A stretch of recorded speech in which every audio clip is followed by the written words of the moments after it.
सोना मत खरीदो, विदेश मत जाओ, और फिर हजारों करोड़ रुपए के जहाज में विदेश चला जाता है, आप लोग चुप रहते हो। आने वाला समय बहुत मुश्किल है। जुडिशरी में न्याय होना चाहिए। ये सारा का सारा नरेंद्र मोदी जी ने, अमित शाह ने, आरएसएस ने खत्म कर दिया। अमेरिका ने ईरान पर आक्रमण किया और ईरान ने हॉर्मुज स्ट्रेट को बंद कर दिया। 3-4 महीने में ऐसी महंगाई आपने अपनी जिंदगी में नहीं देखी होगी। गैस का सप्लाई खत्म होने जा रहा है। फिर से बोलता हूं, नरेंद्र मोदी ने हिंदुस्तान के आर्थिक सिस्टम को बेच दिया है। गलती सिर्फ नरेंद्र मोदी, अमित शाह और आरएसएस की है। जब आप घर जाओगे, जब ये आरएसएस के कार्यकर्ता आपके सामने आएंगे, उनसे आप सामने उनको कहो कि आपका प्रधानमंत्री गद्दार है, आपका होम मिनिस्टर गद्दार है, आपका संगठन गद्दार है, आपने हिंदुस्तान को बेचने का काम किया है। नरेंद्र मोदी आपसे कहते हैं कि विदेश मत जाओ, आपसे कहते हैं सोना मत खरीदो, आपसे कहते हैं इलेक्ट्रिक गाड़ी खरीदो। आने वाले समय में किसान के पास खाद नहीं होगा।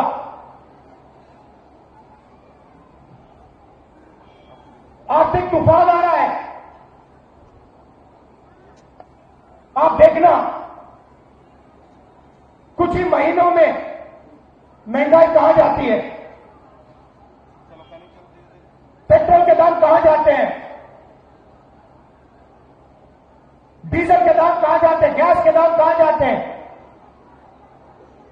दाल चावल के दाम कहां जाते हैं।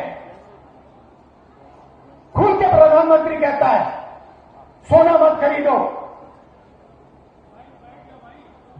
विदेश मत जाओ, और फिर हजारों करोड़ रुपए के जहाज में विदेश चला जाता है। आप लोग चुप रहते हो, आप लोग एक शब्द नहीं बोलते हो। और 24 घंटा प्रधानमंत्री इस पर आक्रमण करता है, वोट चोरी करता है, इस पर आक्रमण करता है, मनरेगा को खत्म करता है, इस पर आक्रमण करता है, जाति जनगणना नहीं करवाता, इस पर आक्रमण करता है, अंबानी अदानी को पूरा देश बेच देता है, इस पर आक्रमण करता है।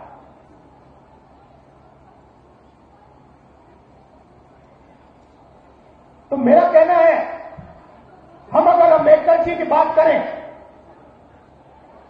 अगर हम वीरा पासी जी की बात करें और उनकी मूर्ति के सामने हम हाथ जोड़ें, तो फिर हमारी जिम्मेदारी है कि उनकी विचारधारा की हम रक्षा करें। इसके बिना हाथ जोड़ने का कोई मतलब ही नहीं है। आप सोचिए, अगर अम्बेडकर जी यहां बैठे होते और आप उनके सामने हाथ जोड़ते, उनके नारे लगाते, और फिर एकदम बाहर जाके अंग्रेजों के साथ मिल जाते, उनकी विचारधारा के खिलाफ खड़े हो जाते, या उनकी विचारधारा की रक्षा नहीं करते, तो अम्बेडकर जी, वीरा पासी जी क्या कहते?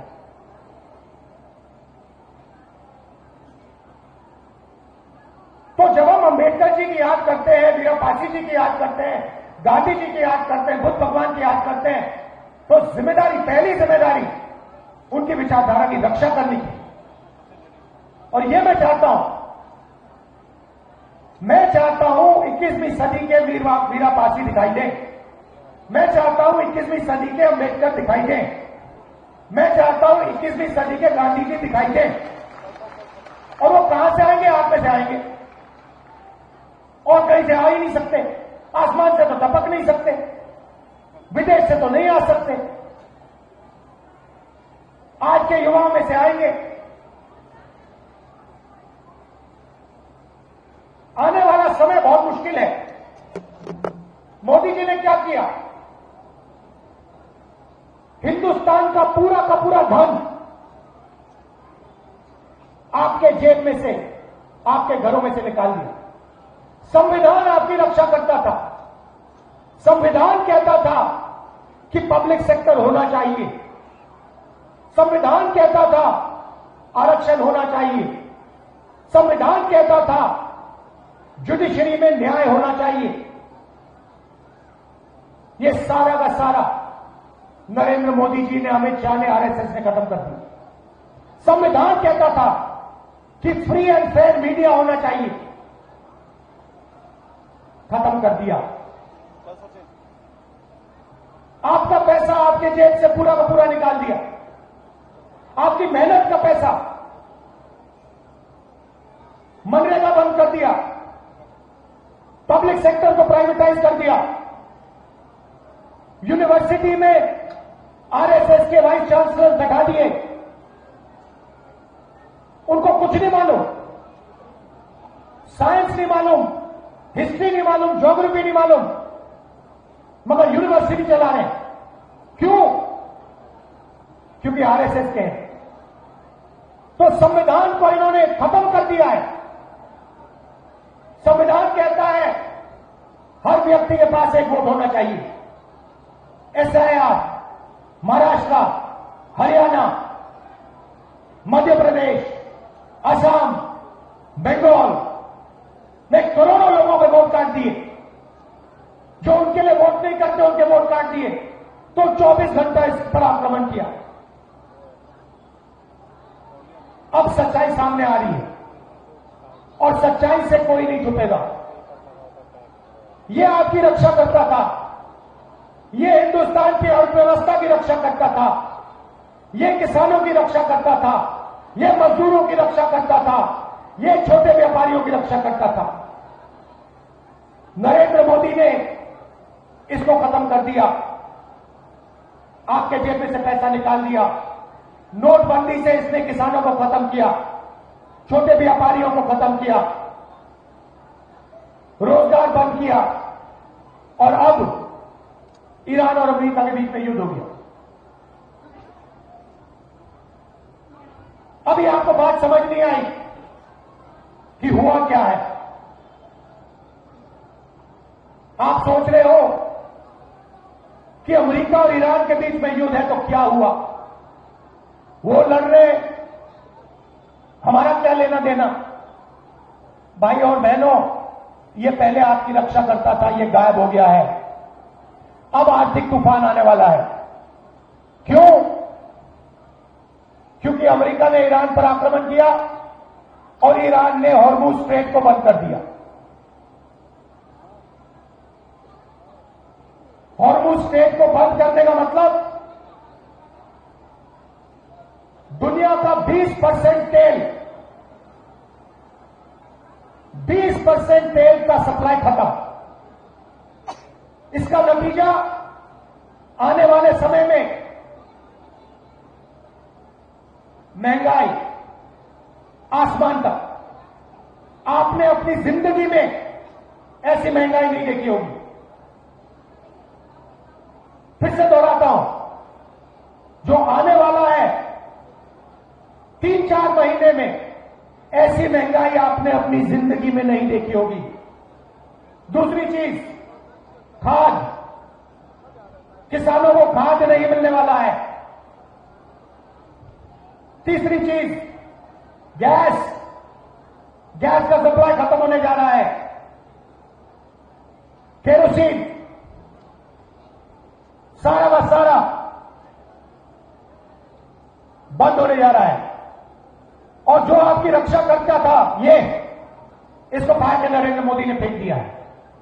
तो अब आर्थिक तूफान का नतीजा अंबानी अदानी को नहीं लगने वाला। वो अपने महलों में बैठे रहेंगे। अब सीधा का सीधा आर्थिक तूफान आपके घर में आ रहा है। क्यों? क्योंकि नरेंद्र मोदी ने इसको खत्म किया और जो आपको रक्षा करता था उसको उन्होंने हटा दिया। अब पूरा का पूरा झटका किसानों को लगने वाला है, युवाओं को लगने वाला है, मजदूरों को लगने वाला है, माताओं बहनों को लगने वाला है। और नरेंद्र मोदी क्या कहता है? कहता है विदेश मत जाओ, और फिर अपने जहाज तोड़ के विदेश चला जाता है।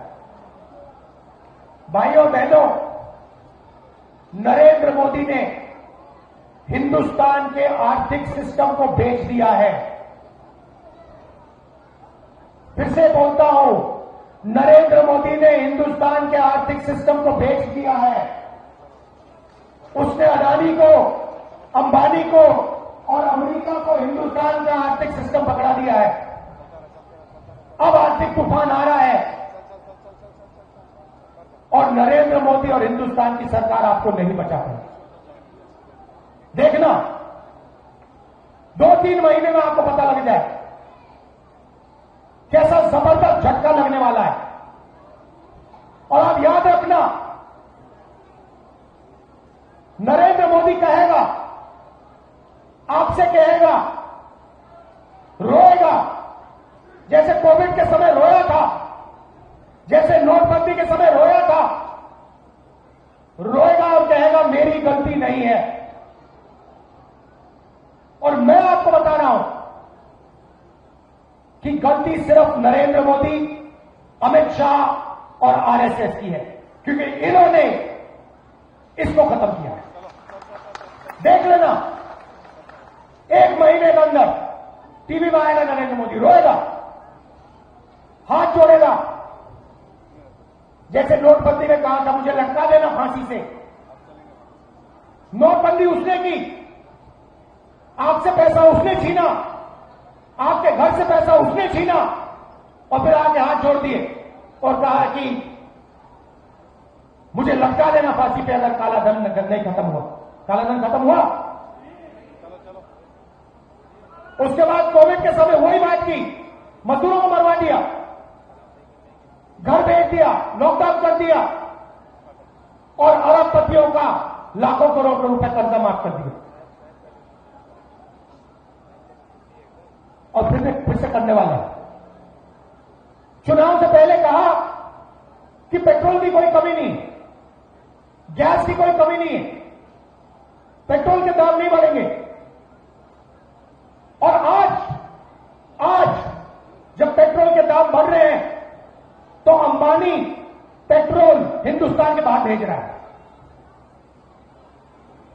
अंबानी रूस से पेट्रोल खरीदता है और बाहर बेचता है।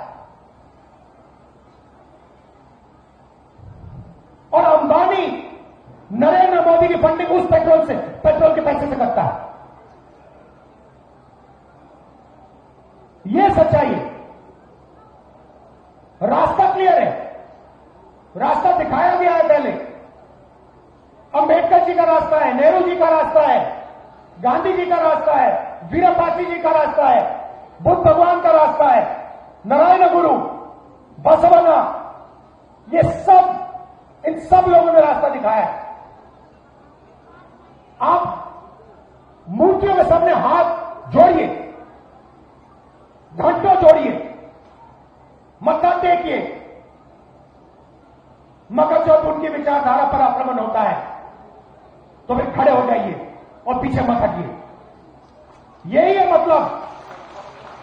मतलब मत्थे टेकने का, यही है मतलब हाथ जोड़ने का।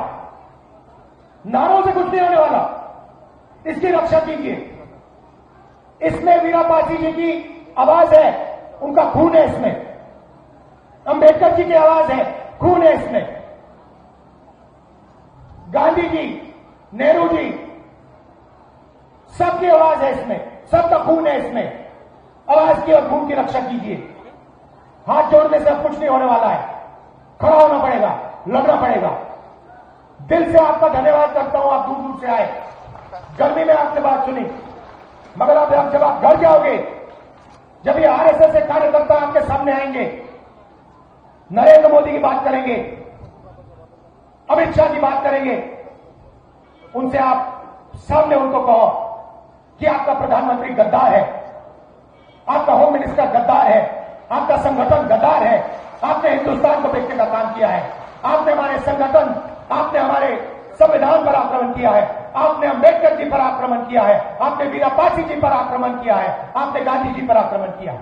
खुल के उनसे कहिए।